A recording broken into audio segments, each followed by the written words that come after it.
حضور صلی اللہ علیہ وسلم کے پاس ایک مہمان آ گئے رات کے وقت میں.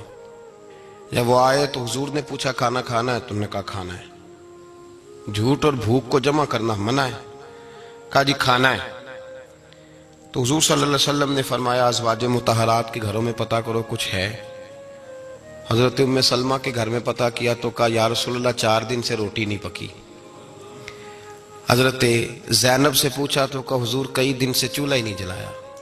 حضرت عائشہ صدیقہ، حضرت میمونہ، حضرت سودا، تمام گھروں سے بظاہر یہ 2 جہاں کے شاہ ہیں پر پاس کچھ رکھتے نہیں. 2 جہاں کی نعمتیں ہیں ان کے خالی ہاتھ میں.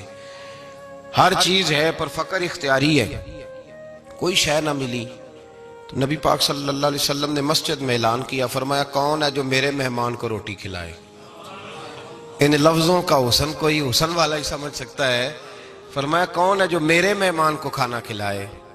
تو ایک صحابی لے گئے اور اٹھے وہ صحابی جو صحابہ میں غریب تھے، ایک انصاری جو غریب آدمی تھے.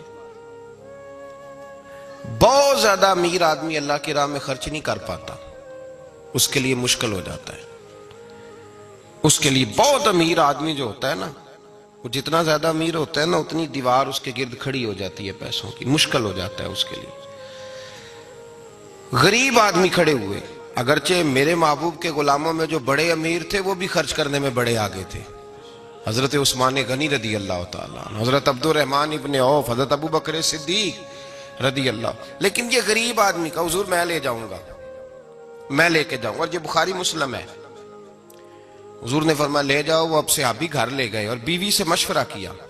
بات پہ غور کرنا، ہر چیز کی بھوک دیکھی جا سکتی ہے، بچوں کی نہیں دیکھی جا سکتی. وہ انصاری حضور کے مہمان کو گھر لے گئے، جا کے بیوی سے مشورہ کیا. کہا بھلی مانس گھر میں کچھ ہے؟ تو اس نے کہا تھوڑا سا بچوں کے لیے کھانا رکھا ہے. بچوں کے لیے. بچے تو بزدل کر دیتے ہیں، بچے تو آدمی کو بزدل کر دیتے ہیں، بچے تو مار دیتے ہیں، کلیجہ پھٹ جاتا ہے بچہ بھوکا ہو تو، نیند نہیں آتی. اب صحابی اپنی بیوی سے کیا کہتے ہیں؟ کہتے ہیں بچوں کو بہلا کے سلا دے، اور رسول اللہ کے لیے نہیں، رسول اللہ کے مہمان کے لیے. بھئی نبی پاک کے لیے نہیں، حضور کے. تجھ سے در در سے سگ اور سگ سے ہے مجھ کو نسبت، میری گردن میں بھی ہے دور کا پٹکا تیرا، تجھ سے در در سے سگ سگ سے ہے مجھ کو نسبت. لمبی بات ہے. کہ بچوں کو سلا دو. بی بی نے بچوں کو سلا دیا تو میاں بیوی کا مشورہ ہوا کہ مہمان کے ساتھ بیٹھ کے روٹی کھانا بھی سنت ہے. تو اب مہمان کے ساتھ بیٹھ کے کھانا بھی ہے تو کھانا ہے 1-2 آدمی کا. اب خاوند اپنی بیوی کو تیار کرتا ہے کہ میں بھی کھانے پہ بیٹھ جاؤں گا، تو بھی بیٹھ جانا. اور جب مہمان کھانے میں ہاتھ ڈال لے تو اٹھنا، کہنا او ہو دیا تو صحیح کیا ہی نہیں، ابھی بجھ جائے گا، اور جا کے دیا بجھا دینا. ہم ہاتھ ہلاتے رہیں گے، مہمان روٹی کھاتا رہے گا. اور یار اس درد کو، اس کیف کو سمجھو. گھر میں بچے بھی بھوکے، بچوں کی ماں بھی بھوکی، بچوں کا باپ بھی بھوکا. دسترخوان پہ روٹی لگ گئی، روٹیاں چون ڈالیں، بی بی اٹھی کہنے لگی او ہو چراغ تو صحیح کیا ہی نہیں، یہ تو بجھ جائے گا. حوصلے مند بی بی جس نے بچے بھوکے سلا دیے. وہ بھوکے سوئے ہوئے بچوں کی بھوکی اماں اٹھی اور اپنے خاوند کی تابع داری میں اٹھی. میں گڈی تے ہتھ ڈور سجن دے، وہ جنج رکھے اونج رہنا ہے. اٹھی اور اس نے نہ دیا ٹھیک کرنے کے بہانے بجھا دیا. مہمان روٹی کھاتا رہا اور رسول اللہ کے نوکر قربانی دیتے رہے. وہ روٹی کھا کے سیر ہو کے بستر بچھایا تو سو گیا. یہ میاں بیوی ساری رات بچوں کی طرف دیکھتے رہے اور غور کرتے رہے اور راضی رہے کہ ہم نے حضور کا فریضہ نبھایا ہے. قربان جاؤں محبوب پہ، بے خبر ہو جو غلاموں سے وہ آقا کیا ہے. وہ صحابہ وہ اگر قربانیاں دیتے تھے تو جو اعزاز ملتا تھا وہ بھی بڑا شان والا ہے. صحابی کہتے ہیں میں فجر کی نماز پڑھنے مسجد آیا، پہلا قدم رکھا تو میرے کریم بولے. حضور نے فرمایا رات جو تو نے اور تیری بیوی نے عمل کیا ہے خدا کو بھی بڑا پسند آیا ہے، محمد مصطفیٰ کو بھی بڑا پسند ہے. اور پھر ایک لفظ اور ہے حدیث میں، ایک روایت میں کچھ جملے اور بھی ہیں. حضور نے فرمایا جب تو اور تیری بیوی رات مہمان کے ساتھ ایثار کر رہے تھے نا تو عرش کا مالک تمہیں مسکرا مسکرا کے دیکھ رہا تھا. رب تمہیں دیکھ کے مسکرا رہا تھا، رب تمہیں دیکھ کے مسکرا، تر دامنی پہ شیخ ہماری نہ جائیے، ہم دامن نچوڑ دیں تو فرشتے وضو کریں۔ فرمایا وہ مسکرا رہا تھا کہ میرے بندے میرے رسول کی رضا کے لیے کیا کر رہے ہیں۔ اور صاحب دیکھو، نبی پاک کے لیے نہیں، خاندان کے لیے نہیں، خاندان نبوت کے لیے نہیں، حضور کے نہ سمجھیں یار، اس پہلو کو سمجھیں، نبی پاک کے بریلی کے امام بول پڑے، فرمانے لگے تجھ سے در، در سے سگ، سگ سے ہے مجھ کو نسبت، تجھ سے در، در سے سگ کتے کو کہتے ہیں فارسی میں۔ فرماتے محبوب تیرا دروازہ اور دروازے پہ کتا، اور کتے کے پاس میں بیٹھا ہوں، چلو کتے کے پاس تو بیٹھا ہوں نا، میری گردن میں بھی کوئی تو پٹکا آیا ہی ہے نا، تجھ سے در، در سے سگ، اور سگ سے ہے مجھ کو نسبت، چلو میری گردن میں بھی ہے دور کا پٹکا تیرا۔ قرآن مجید بول اٹھا، رب کریم نے فرمایا حبیب یہ تیرے غلام وہ ہیں کہ وَيُقْصِرُونَ عَلَىٰ أَنفُسِهِمْ وَلَوْ كَانَ بِهِمْ خَصَاصَةٌ، فرمایا ان کا حال یہ ہے کہ جس چیز کی شدید حاجت ہوتی ہے وہ بھی اپنے بھائیوں پہ قربان کر دیتے ہیں، وہ دے دیتے ہیں تیرے نام پہ۔ جب مکے والے مدینے آئے، انصار مدینہ، تو میرے مصطفیٰ کریم نے فرمایا نہ تمہاری نسلیں ایک ہیں نہ قبیلے ایک ہیں، لیکن تمہارا نبی ایک ہے، تمہارا رسول ایک، خدا ایک، کتاب ایک، تمہارا میری وجہ سے رشتہ ہے، چلو اپنے بھائیوں کے ساتھ احسار کرو، چلو احسار کرو۔ اگر کسی کے 2 مکان تھے تو اس نے ایک اس کو دے دیا جو مکے سے آیا تھا، 2 باغ تھے تو ایک دے دیا، کسی کے پاس ایک تھا تو آدھا بانٹ کے دے دیا، ہر چیز تقسیم کر دی۔ حالات بدل جاتے ہیں، حالات بدل جاتے ہیں، تلک الایام نداولها بین الناس، اللہ لوگوں کے درمیان دن بدل دیتا ہے، حالات بدل گئے، بڑا مال غنیمت آیا، بنو نزیر کا علاقہ فتح ہوا تو میرے رسول پاک صلی اللہ تعالی علیہ وسلم نے انصار مدینہ کو اکٹھا کیا، فرمایا بھئی مال اب بڑا آ گیا ہے، 2 باتیں، یہاں تو اس طرح کرتے ہیں کہ میں ان کو کہتا ہوں جو مکے سے آئے تھے کہ جتنی تمہاری جائیدادیں باغ انہوں نے لیے ہیں واپس کر دیتے ہیں تمہیں، اور جو مال آیا ہے وہ بھی تم میں سے آدھا آدھا دونوں کے درمیان بانٹ دیتے ہیں، یا جیسے تمہارا دل چاہے، تمہارے مال بھی واپس کرتے ہیں اور جو وہاں سے مال آیا وہ تمہارے بیچ بانٹ دیتے ہیں، یا اگر تم کہو تو یہ مال ان کو دے دیتے ہیں مہاجرین کو، اور تمہیں تمہارے مال واپس مل جاتے ہیں۔ حضور نے پوچھا انصار مدینہ سے، حضرت سعد بن معاذ، سعد بن عبادہ تڑپ کے کھڑے ہوئے، عرض کی محبوبہ میں تو ابو بکر کو جانتا ہی نہیں تھا، حضور مجھے کیا پتا عمر کون ہے، میں کیا جانوں عثمان غنی مولا علی کی عظمتوں کو، محبوبہ میں نے تو تجھے ان کی طرف مسکرا کے دیکھتے ہوئے دیکھا ہے، تیرا جلوہ دیکھا ہے، تجھ سے در در سے سگ سگ سے ہے مجھ کو نسبت، یا رسول اللہ صلی اللہ علیہ وسلم ہم سے مشورہ نہ کریں، آپ اس طرح کریں جو جائیدادیں ہم نے انہیں دی ہیں وہ بھی ان کے پاس رہنے دیں، اور جو مال آیا ہے وہ بھی ان میں تقسیم کر دیں، اس لیے کہ ہمیں تو بس اتنا پتا ہے کہ یہ آپ کے غلام ہیں، آپ کے نوکر ہیں، ہمیں اس سے زیادہ کسی چیز کے کوئی غرض، بس آپ کے غلام ہے، بات ختم ہو گئی۔ حضور خاموش ہو گئے۔ صحابہ کہتے ہیں دیر کے بعد ہم نے کہا فیصلہ ہونا چاہیے، فیصلہ پتہ کیا ہوا؟ حضور نے ہاتھ اٹھائے، کہا اے اللہ میرے مدینے والوں پہ رحم فرما، اے اللہ میرے انصار پہ رحم فرما، اللہ ان کے جذبے قبول فرما۔ بھائی احسار والی زندگی، وہ کیا بات ہوئی کہ میں نے بڑی قربانی دی ہے، اور جب تک تو قربانی نہیں دیتا تو قدر والا نہیں ہوتا۔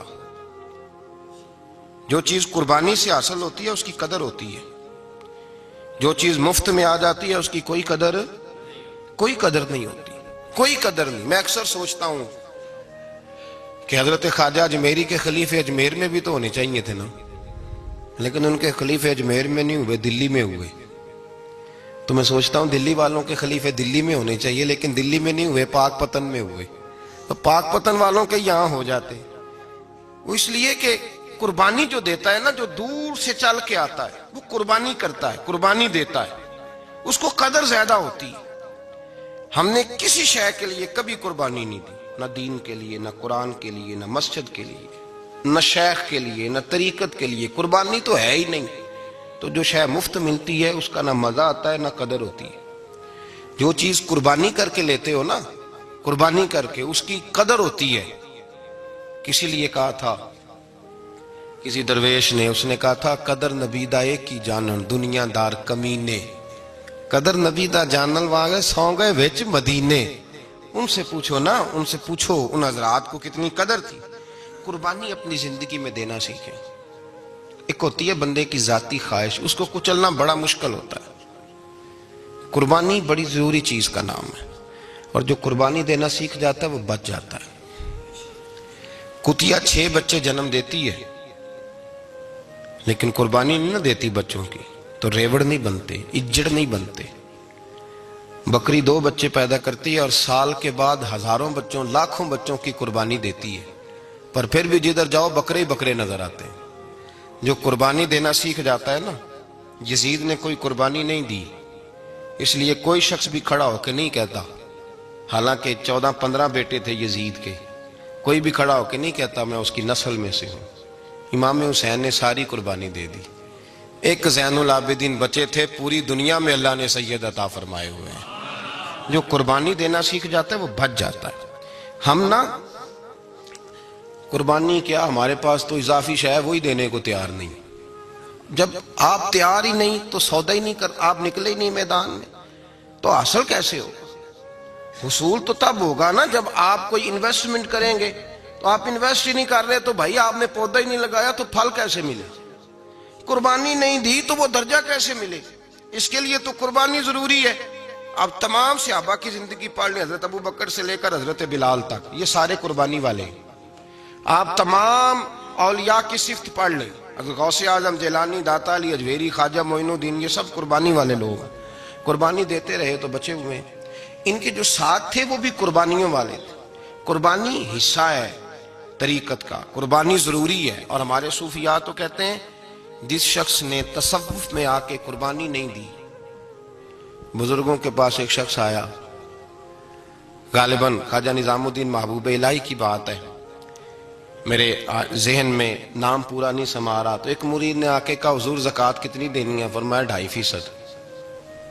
تھوڑی دیر کے بعد حضرت نصیر الدین چراغ دہلوی آ گئے، کہا حضور اللہ کے راستے میں کتنے دینے ہیں؟ فرمایا 50%.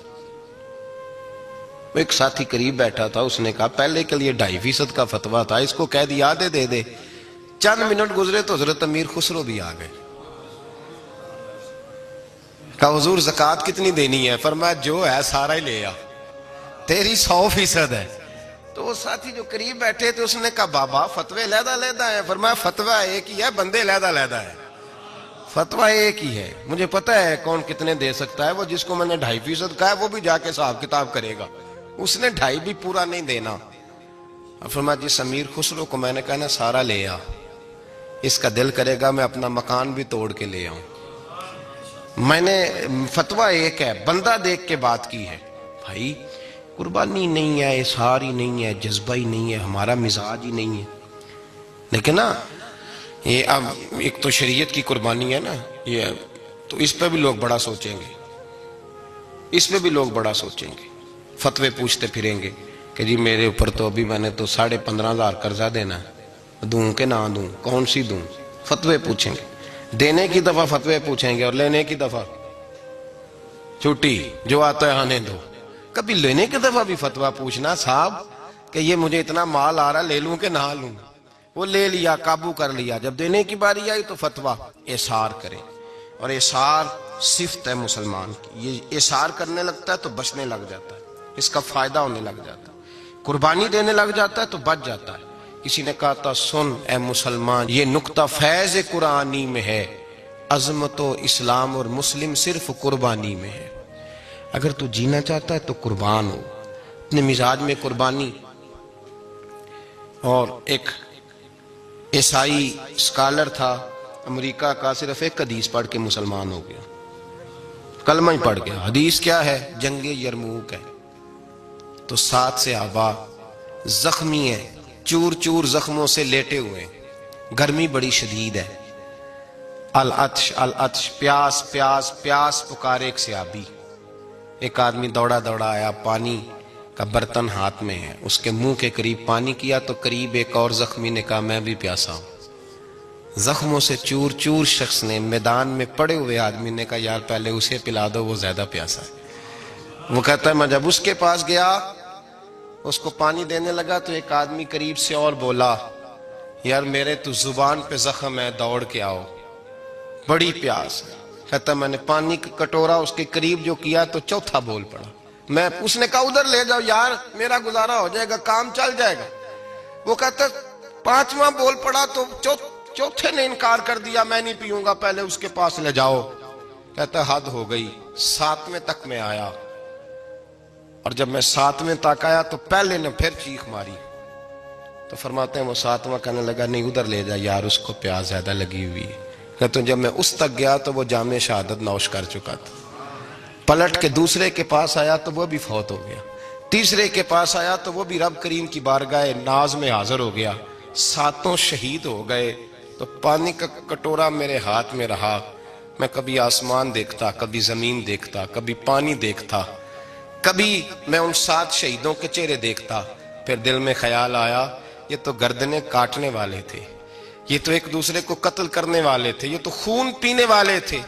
آج یہ سارے اس لیے کر رہے ہیں کہ سارے محمد عربی کے غلام بن گئے، رسول اللہ صلی اللہ علیہ وسلم کے نوکر بن گئے۔ وہ کہتا میں نے حدیث پڑھی تو میں مسلمان ہو گیا۔ میں نے کہا یہ جذبے دنیا دار بندہ پیدا نہیں کر سکتا، یہ جس نے جذبہ پیدا کیا ہے وہ اللہ کا سچا رسول ہے۔ میرے بھائی اظہار کا مزاج پیدا کریں۔ قربانی تو نہیں رہی معاشرے میں، اظہار ہی تو نہیں ہے۔ ہم روایتیں پڑھتے ہیں، سنتے ہیں، لیکن آپ یقین کریں پنکھے کے نیچے مسجد میں ایک دوسرے کو جگہ دینے کو تیار نہیں۔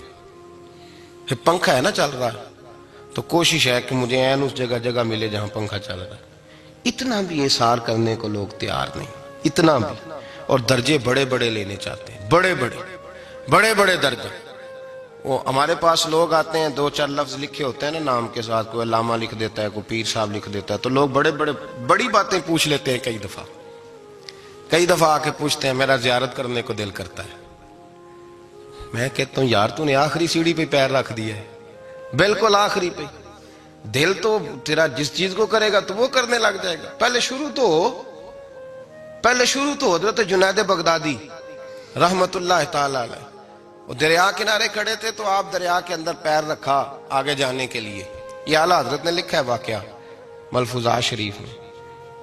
دریا پار کرنے کے لیے پیر رکھا تو ایک شخص کہنے لگا حضور مجھے بھی ساتھ لے لیں۔ آپ نے فرمایا میں دریا پار کروں گا تو اس طرح کرنا، میرا کرتا پکڑ لے اور یا جنید یا جنید کہنا شروع کر دے۔ یا جنید یا جنید، اس پہ فتویٰ بھی لگ جاتا ہے، پر کیا کرے، اب مسئلہ تو صحیح ہے نا۔ تو پیر میرا پیچھے سے کرتا پکڑ لے اور یا جنید کہا ہے۔ وہ کہتا ہے پیر رکھا نا حضرت نے پانی میں تو میں بھی پیچھے۔ تو حضرت جنید بغدادی کیا کہتے ہیں یا رحمان یا اللہ، یا رحمان یا اللہ، وہ خود یہ پڑھ رہے ہیں اور مجھے لگایا یا جنید پہ۔ کہتے ہیں دریا میں وہ بھی چلنے لگے تو میں بھی، یوں لگا جیسے پکے فرش پہ چل رہے ہیں۔ کہتے ہیں تھوڑا سا گزرا تو میں نے کہا بابا خود یا رحمان یا اللہ کہہ رہا ہے اور مجھے یا جنید پہ لگایا ہوا ہے، تو چلو میں بھی یا رحمان یا اللہ پڑھتا ہوں۔ کہتے ہیں میں نے یا رحمان یا اللہ کہا تو میں ڈوبنے لگ گیا، دریا میں ڈوبنے لگا۔ تو حضرت فرمانے لگے تجھے کہا نا یا جنید کہہ، کہتے پھر یا جنید کا تو پھر اوپر آ گیا۔ تھوڑا اور جا کے اب شیطان باز تو آتا نہیں، الذی یوسوس فی صدور الناس، یہ جاتا تو دل تک ہے نا، باز تو آتا نہیں۔ دن میں 36 دفعہ تو مشورہ دیتا ہے کہ سیدھی نماز پڑھو، یہ کس چکر میں لگ گئے، روز تو تقریر کرتا ہے۔ کہتا پھر دل میں وسوسہ آیا تو پھر میں نے جا کے کہا کہ یہ مجھے خود یا رحمان یا اللہ اور میں یا جنید۔ پھر میں نے کہا یا رحمان یا اللہ تو پھر ڈوبنے لگا۔ کہتے ہیں بابے نے پکڑ کے نکالا، کہا چپ کر کے یا جنید کہہ اگر پار جانا ہے تو، یا جنید کہہ۔ کہتے کنارہ آ گیا تو میرے دل میں خود ہی تھی، وسوسہ تھا کہ بابا تو یا رحمان یا اللہ کہے تو ترے، میں کہوں تو ڈوبے۔ میرے دل میں وسوسہ تھا۔ اللہ والے ادھار تو رکھتے ہی نہیں نا، جو بات دل میں آتی ہے وہ بیان پہلے کر دیتے ہیں، ادھار تو ہے ہی نہیں ان کے ہاں۔ وہ تو کہتے ہیں تجھے بولنے کی گنجائش ہی نہیں دیں گے، تیرے سوال دل میں ہوگا، جواب ہماری زبان پہ ہوگا۔ یہ تو چکر ہی نہیں نا، بالکل کوئی کھاتا ہی نہیں۔ رب کریم کا بندہ تو بات ہی وہ کرتا ہے جو کو دل میں لے کے آتا ہے۔ فرماتے ہیں جیسے ہی میرے دل میں یہ وسوسہ تھا، حضرت جنید بغدادی رحمت اللہ تعالیٰ علیہ باہر نکل گئے تو پلٹ کے میری طرف دیکھا اور مسکرا کے فرمانے لگے بیٹا جنید تک تو پہنچ لے، اللہ تو ابھی بڑی دور ہے، ابھی جنید تک تو پہنچ جا، ابھی تو جنید تک نہیں پہنچا، ابھی تو میرے تک تو پہنچ جا، اللہ تو ابھی بڑی دور ہے، تو ڈائریکٹ ہی وہاں تک جانے لگا ہے۔ شروع تو ہو ابھی، تو یہاں لوگ سیدھا ہی آ کے کہتے ہیں زیارت کرنی ہے۔ مجھے ایک صاحب کہنے لگے جی میں نے ایک پیر صاحب کے بارے میں سنا ہے ان کی بیعت ہوتے ہی بندے کو نبی پاک کا دیدار ہو جاتا ہے۔ میں نے کہا ٹھہر جا ذرا، اس کو بھی کہہ بریک پہ پیر رکھے، بیعت کرتے ہی دیدار ہو جاتا ہے؟ یہ کوئی لوٹ سیل ہے؟ زندگی گزر جاتی ہے انسان کی، مر جاتا ہے، اور جس کو حضور کا دیدار ہو پھر بچ جائے، پھر قائم رہے، پھر اس کی زندگی نہ بدلے، پھر اس کا دنیا سے کوئی تعلق رہ جائے۔ یہ پوچھ ابو بکر صدیق سے جنہیں دیدار ہوا تھا، جب دیدار ہوا تو یار رہا ہے، باقی کوئی شے بھی نہیں رہی، پھر محبوب رہے اور کچھ بھی نہیں بچتا۔ تو وہ کس طرح کا ہے جو دیدار بھی کراتا ہے اور پھر کہتا جاؤ دکان بھی کھول لو جا کے؟ یہ کیسی بات؟ وہ ایک منزل ہے، وہ اپنی جگہ پہ آ کے آتی ہے، اور یہی بہتر ہے کہ پردوں میں وہ پردہ پوش رہے۔ وہ اگر پردے اٹھا دے تو کسے ہوش رہے، پھر مشکل ہو جاتا ہے معاملہ، مشکل ہو جاتا ہے۔ تو بھائی یاد رکھیں، قربانی دینا سیکھیں، اثار کرنا سیکھیں، اور صفر سے شروع کریں۔ زندگی میں ہم لینے کے چکر میں پڑ جاتے ہیں تو نقصان اٹھاتے ہیں۔ عقل کے گھوڑے کم دوڑائیں، محبت کے ساتھ عمل زیادہ کریں، دماغ کا استعمال کم کریں اور عمل زیادہ کریں، زیادہ عمل کریں، ورنہ شیطان تو نماز بھی نہیں پڑھنے دے گا۔ وہ تو کہے گا کہ جناب چلو ٹھیک ہے، اللہ نے معاف ہی کر دینا ہے نا، وہ تو کچھ بھی نہیں کرنے دے گا۔ دماغ کا استعمال کم کریں اور عمل زیادہ کریں، جد و جہد زیادہ کریں، اظہار کریں، قربانی کریں، اپنی زندگی میں کریں، کسی کے لیے کچھ اظہار کریں، کسی کو کچھ دیں۔ یہ جو ہم اولاد کے لیے قربانی دیتے ہیں نا، تو یہ قربانی نہیں ہوتی، یہ لالچ ہوتا ہے، یہ سودا ہے۔ پتہ ہے آپ کو، یہ سودا ہے۔ ہم بچپن میں ان کی خدمت کریں گے، یہ بڑھاپے میں ہماری خدمت کریں گے، تو یہ تو تجارت ہے، یہ کوئی اصول نہیں۔ میرے بچے بڑے ہو گئے تو مجھے خیر صلی اللہ، یہ تجارت ہے بھائی، یہ تجارت ہے، یہ قربانی نہیں، تو تجارت ہے۔ یہ آپ جو کر رہے ہیں یہ تو کمیٹی ڈال رہے ہیں آپ، اور چونکہ نیت یہ ہوتی ہے خدمت کی، تو پھر نصیب والوں کو خدمت ملتی ہے، قسمت والوں کو ملتی ہے۔ ورنہ بچے کہتے ہیں ابا جی ٹھیک ہے آپ نے ہماری خدمت کی، تو سارے کرتے ہیں، آپ نے کوئی نوکی تھوڑی کی ہے، چھٹی آپ وہاں بیٹھیں، چائے ملے گی وقت پہ پہنچے گی، لیکن آپ مداخلت نہ کریں کسی چیز کے اندر، تجارت نہ کریں، اظہار کریں، قربانی کریں۔ ہمارے صوفیاء یہ کہتے ہیں اولاد سے بھی توقع نہ کرو خدمت کی، نہ توقع کرو، بس یہ کہو کہ میرا رب مجھے بڑھاپے۔ دیکھیں نا نبی پاک صلی اللہ علیہ وسلم نے دعا مانگی، اے اللہ ارذل العمر ہونے سے بچا، عمر کے اس حصے سے بچا جس میں دوسروں پر انسان بوجھ بن جاتا ہے، دعا مانگ۔ تو یہ لالچ بھی نہ کبھی زندگی میں رکھیں کہ میری فلاں آدمی خدمت کرے گا، یہ لالچ بھی برا ہے، اس پر بھی توجہ نہ کریں۔ اپنی دنیا آپ پیدا کر اگر زندوں میں ہے، سر آدم ہے، ضمیر کن فکاں ہے زندگی، یاد رکھیں۔ ہوش آنے سے لے کر اپنا یہ ذہن بنا لیں کہ میں آج سے اپنے آپ کو خود چلاؤں گا، میں سایہ دوں گا، بھکاری بن کے کبھی کسی سے سہارا مانگوں گا نہیں، سہارا دیں، کسی کے لیے قربانی دیں، اظہار کریں، جد و جہد کریں۔ جو چیز آپ کے بس میں ہے وہ تو ہے، جو بس میں نہیں اس میں بھی کوشش کرنے کی آپ کوشش کریں، تگ و دو کریں۔ قربانی سے انسان سنور جاتا ہے، بن جاتا ہے۔ اللہ تبارک و تعالی ہمیں سنورنے اور بن جانے کی توفیق عطا فرمائے۔